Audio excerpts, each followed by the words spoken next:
제가 러시아에서 지낼 때 좀 특이한 점이 있다고 생각한 것이 그곳에는 여성 노동자들이 많이 있었다라는 겁니다. 그 나라는 아직 전기 전차 같은 것이 도심을 다니는데 전기 전차를 운전하는 사람들 90% 이상이 여성이었습니다. 버스도 그렇고 슈퍼도 그렇고 어딜 가도 여성 노동자들이 많이 있었습니다. 반면에 남성들은 술을 마시면서 무직으로 보내는 사람들이 많이 있습니다. 러시아의 중요한 기념일 중에 하나가 3월 8일 여성의 날입니다. 러시아는 여성의 날을 축하하기 위해 휴일로 지정했고 남자는 여자에게 꽃과 선물을 반드시 선물해야 하는 날입니다. 이날을 기점으로 꽃 매출이 수배나 증가한다고 합니다. 즉 러시아에서 여성의 위치는 참 높다라고 할 수가 있는데 이렇게 여성이 축하받고 존경받는 시대는 그리 오래되지 않았습니다. 철학자 루소는 18세기 계몽주의 사상가로 인간의 자유와 평등을 강조했던 인물입니다. 하지만 여성에 대한 시각은 전통적인 견해를 담고 있습니다.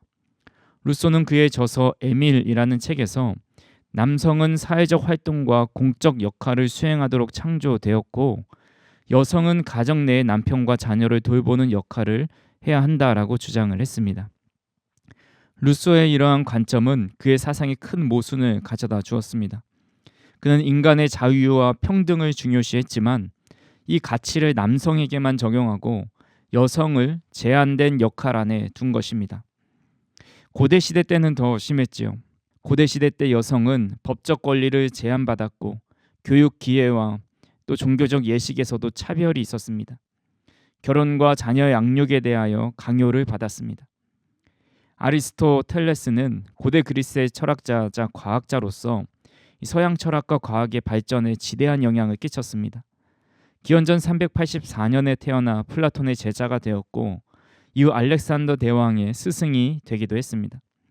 그는 다양한 분야에서 광범위한 연구와 저술을 남겨서 현대까지도 철학과 과학의 기초로 여겨지고 있습니다. 하지만 그가 가지고 있었던 여성관을 보면 여성을 남성보다 열등한 존재로 보았습니다. 여성이 본성적으로 이성적 사고가 부족하고 감정적이고 수동적인 존재라는 겁니다. 그래서 남성이 본질적으로 우월하고 여성은 가정 내에서 남성을 보조하는 역할에 적합하다고 본 것입니다. 이렇게 여성은 가정에서 남성의 보조 역할을 하는 사람으로 여겨졌던 시대에서 성경은 여성이 남성과 같이 하나님으로부터 창조되었고 서로 돕는 배필로 살아가라 말씀하셨습니다. 하나님의 구속사를 이루실 때 없어서는 안 될 중요한 인물이 여성이었습니다. 아브라함의 아내 사라를 통하여서 후손이 나와야 했고 출애굽할 때도 여선지자 미리암이 귀한 역할을 감당했습니다. 사사 드보라를 통해서 이스라엘 백성들을 구원하셨고 에스더를 통해서 유대 민족이 학살당하는 것을 막을 수 있었습니다. 룻의 후손을 통해서 다윗이 나오게 되었고 동정녀 마리아를 통해서 예수님이 이 땅에 탄생하게 되었습니다.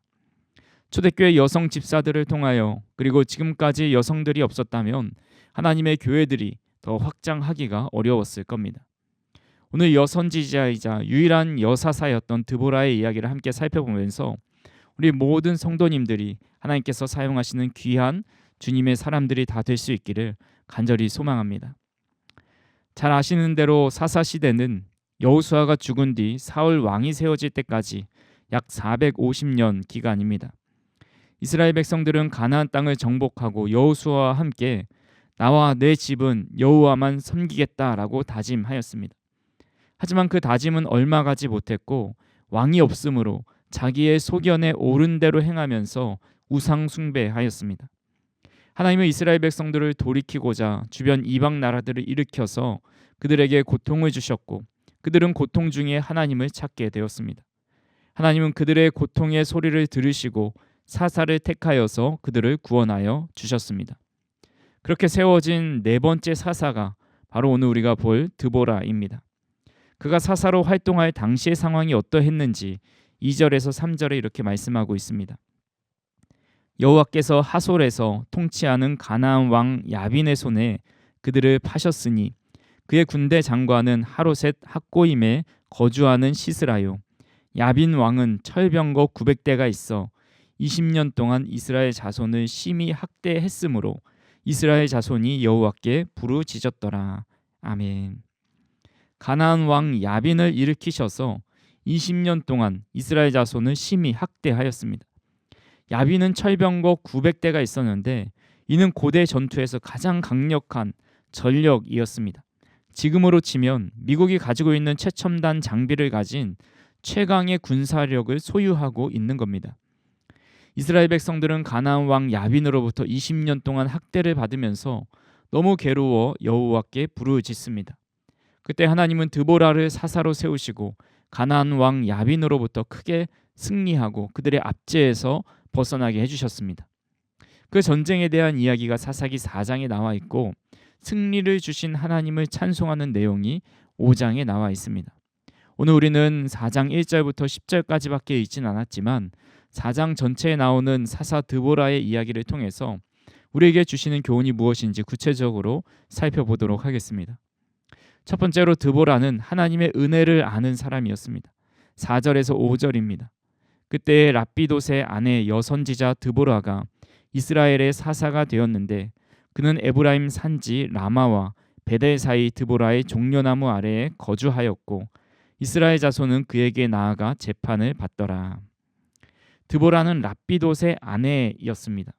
사사기 5장에 보면 드보라의 노래가 나오는데 그는 이사갈의 자손이었다라는 것을 알 수 있습니다. 드보라의 이름의 뜻은 꿀벌이라는 뜻입니다. 성경에서 가나안 땅을 젖과 꿀이 흐르는 땅이라고 표현합니다. 꿀벌은 꿀을 만들어내듯이 드보라는 이스라엘 백성들에게 풍요와 안정감을 가져다주는 그런 축복의 땅으로 인도하는 그런 역할을 감당하였습니다. 유대 랍비들 중에서는 그녀가 성전의 등의 심지를 만드는 그런 일에 종사하였다고 하여서 어두운 사사시대 때 밝은 등불을 비추는 그런 여인이었다라고 말하기도 합니다. 어떤 의미가 되었든지 그는 고통 가운데 있는 이스라엘 백성들을 구원해내는 아주 중요한 역할을 하였습니다. 본문에 좀 특이한 점이 하나 있다면 그를 여선지자라고 소개합니다. 선지자를 히브리어로 나비라고 하는데 영감을 받아 말하는 자, 부름을 받은 자라는 의미입니다. 선지자는 하나님의 말씀을 받아서 그것을 백성에게 선포하였는데 그는 하나님의 말씀을 선포했을 뿐만 아니라 종려나무 아래 거주하면서 자신에게 나오는 사람을 재판하기도 하였습니다. 성경에서 여선지자라고 말씀하신 사람은 4명밖에 없습니다. 모세와 아론의 누이였던 미리암, 그리고 유다의 요시야 왕의 종교개혁을 도왔던 훌다, 또 신약의 오랜 세월 과부로 금식하며 기도하다가 예수님을 만났었던 안나, 그리고 오늘 본문에 나온 드보라입니다. 이런 선지자들을 통해 하나님의 일을 하셨지만 여성에게 가서 재판을 받는 것은 성경에서 아주 특별한 사례라 할 수 있습니다. 앞에서 말씀드렸다시피 고대 사회에서 여성의 위치는 매우 낮을 뿐 아니라 이스라엘 사회에서도 여성은 독립된 인격체로 대우받지 못했습니다. 여자가 이스라엘 사회의 지도자가 된다는 것은 상상을 초월하는 일이었습니다. 그럼에도 불구하고 드보라는 이스라엘의 사사가 되었고 재판까지 담당하였습니다. 어떻게 그런 일이 가능할 수 있었습니까? 그것은 하나님께서 드보라를 세워주셨기 때문입니다. 당시 남자에게 종속되어 평범한 가정주부로 살아갈 수밖에 없었지만 이스라엘의 사사가 되어 이스라엘을 다스린 것은 오로지 하나님의 은혜의 결과라는 것입니다. 하나님은 도저히 될 수 없는 것 같은 사람을 불러서 하나님의 일을 하도록 사용하십니다.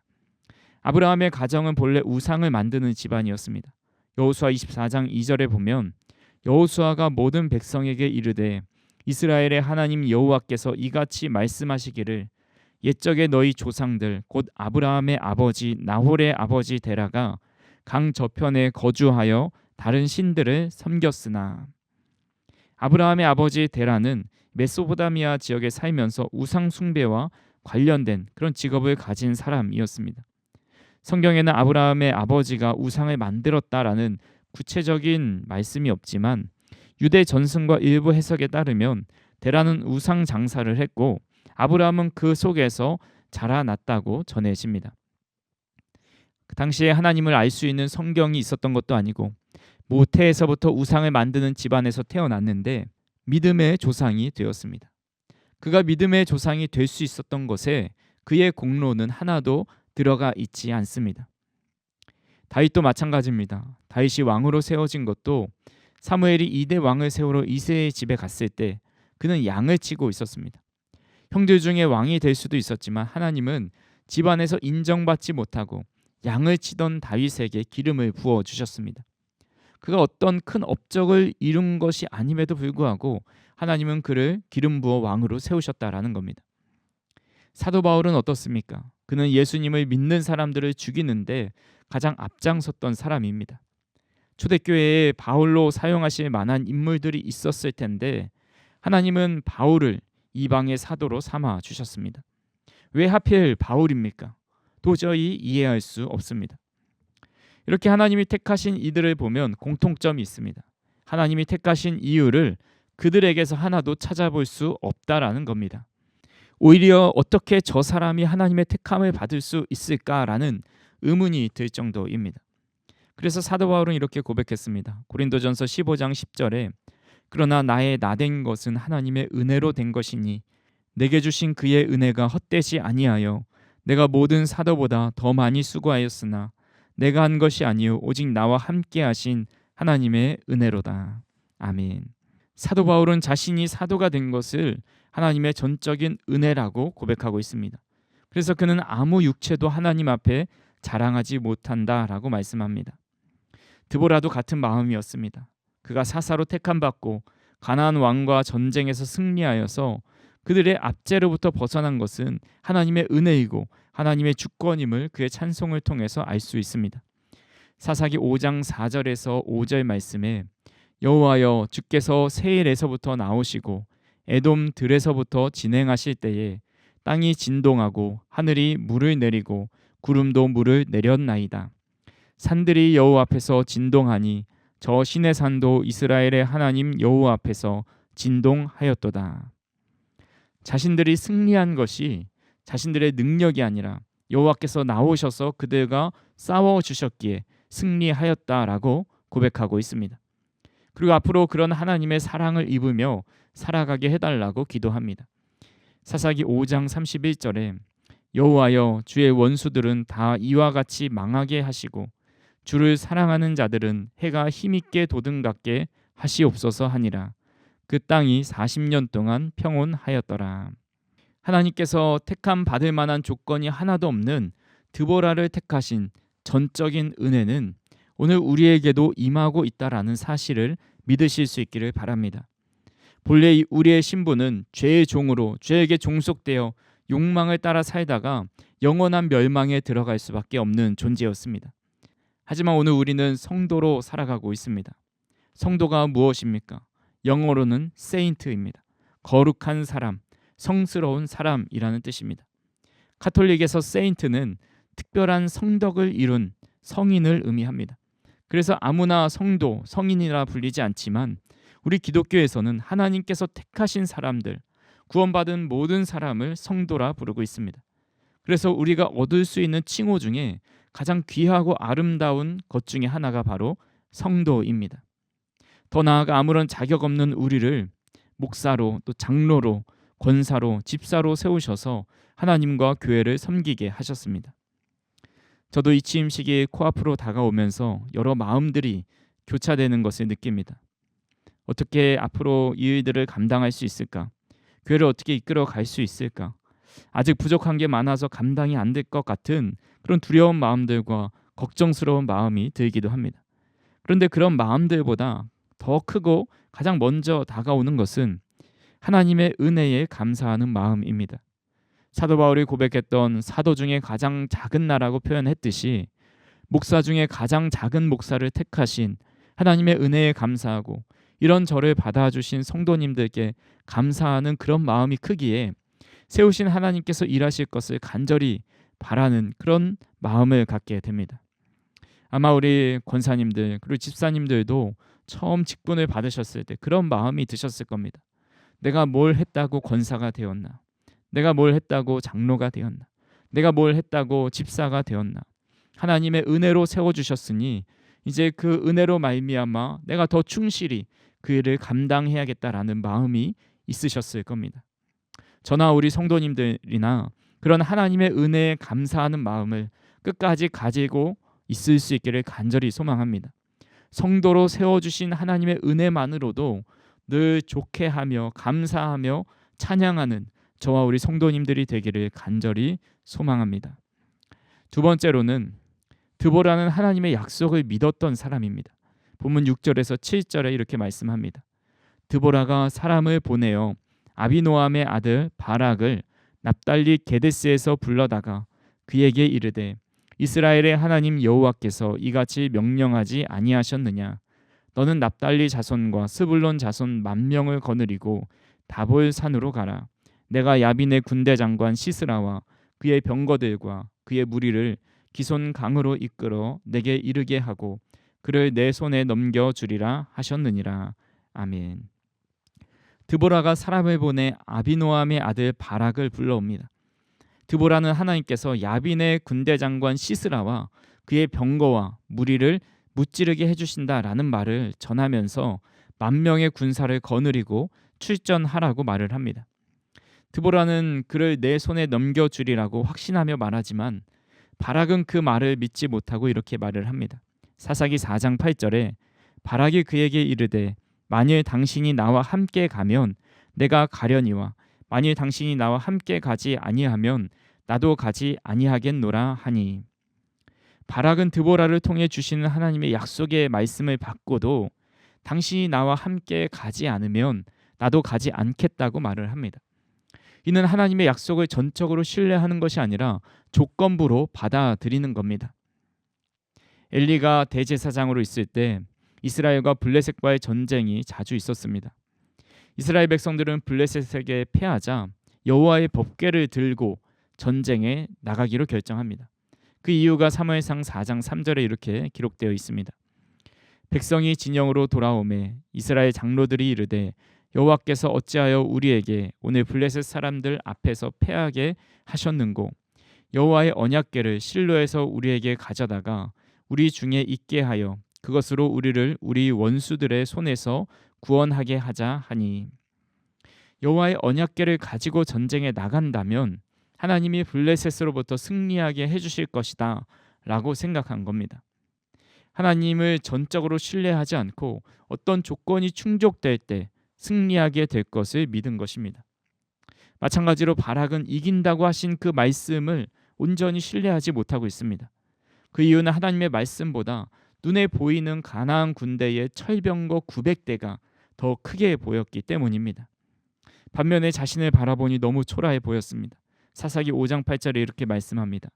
무리가 새 신들을 택하였으므로 그때의 전쟁이 성문에 이르렀으나 이스라엘의 40,000명 중에 방패와 창이 보였던가. 이스라엘 군대 중에 방패와 창이 보였던가. 그들에게는 제대로 된 무기조차 없었다라는 겁니다.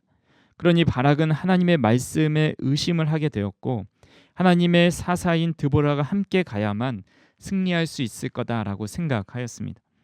그 결과 그는 적장을 죽이는 영광을 얻지 못하고 맙니다. 본문 9절 말씀에 이르되 내가 반드시 너와 함께 가리라.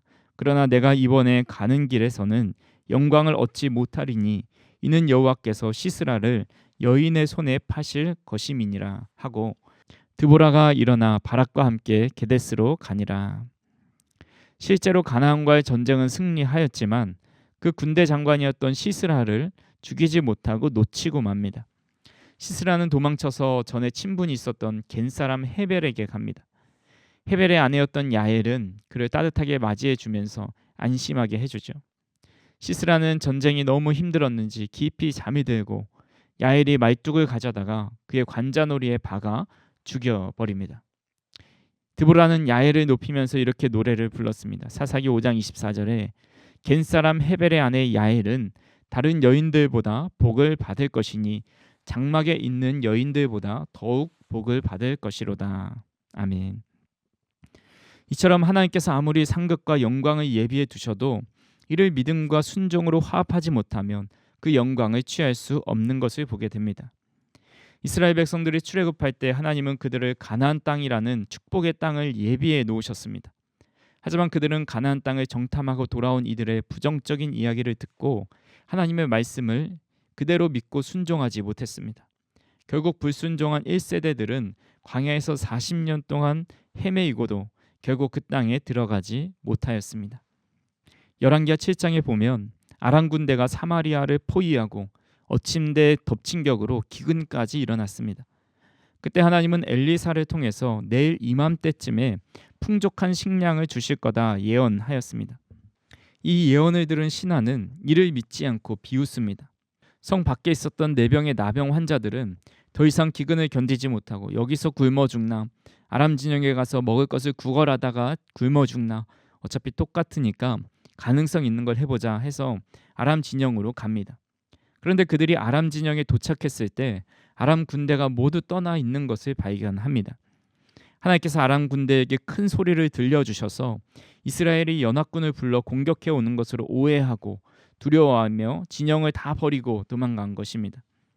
나병 환자들은 남아있는 풍부한 음식을 또 물자를 발견하고 이 사실을 사마리아 성에 알려줍니다.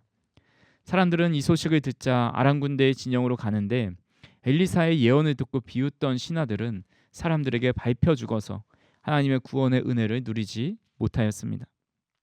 하나님은 우리에게 놀라운 은혜를 예비해 주셨습니다. 강하고 담대하라. 내가 너와 함께 하리라. 내가 너를 굳세게 하리라 말씀하셨습니다. 세상 끝날까지 내가 너와 함께 하겠다 약속하셨습니다. 우리가 이 사실을 믿는다면 아무리 900대의 철병거가 우리 앞을 가로막고 있다 할지라도 두려워하지 않을 수 있습니다. 예수님께서 죽은 나사로의 무덤 앞에서 이렇게 말씀하셨습니다. 요한복음 11장 40절에 예수께서 이르시되 내 말이 내가 믿으면 하나님의 영광을 보리라 하지 아니하였느냐 하시니, 주님께서는 보여줄 테니 믿으라 말씀하지 않으시고 믿으면 하나님의 영광을 보리라 말씀하셨습니다. 이미 보여진 것은 믿음이 아닙니다. 보이지 않는 것을 보는 것이 믿음이고 되지 않는 것이 되게 될 것이라는 것이 믿음입니다. 아직 성취되지 않고 보이지 않았지만 하나님이 하신 말씀을 그대로 믿는 것이 믿음입니다. 믿을 때에 하나님의 영광을 보게 됩니다. 우리는 하나님이 보여주시면 믿으려고 할 때가 많이 있습니다. 900대의 철병거를 이길 수 있는 무기를 주셔야 믿고 나아갑니다. 하지만 드보라는 하나님의 말씀하시니 그대로 믿었고 하나님의 영광을 보게 되었습니다. 저와 우리 성도님들도 하나님의 약속을 그대로 믿을 수 있기를 바랍니다. 하나님의 약속을 그대로 믿을 때 900대가 아니라 9만 대의 철병거가 우리 앞을 가로막고 있다 할지라도 이기게 하시는 하나님의 은혜를 경험하게 될 것입니다. 말씀을 정리합니다. 드보라는 당시 사회적 약자였고 리더가 될 수 없었던 여성이었음에도 사사가 되어서 이스라엘 백성들을 판결하였습니다. 900대의 철병거라는 이길 수 없는 대적이 앞에 있는데도 하나님은 승리하게 해주셨습니다. 이는 우리의 환경과 상황이 하나님의 능력을 제한할 수 없다는 것을 알려줍니다. 하나님의 전적인 은혜가 있다면 어떤 환경도 어떤 대적도 능히 무찌를 수 있습니다. 우리는 하나님께서 하신 약속의 말씀을 붙잡고 부끄러운 승리가 아니라 주님이 예비해 놓으신 승리를 차지하여서 그 영광도 누리며 살아갈 수 있는 저와 우리 성도님들이 되시기를 주님의 이름으로 축원합니다.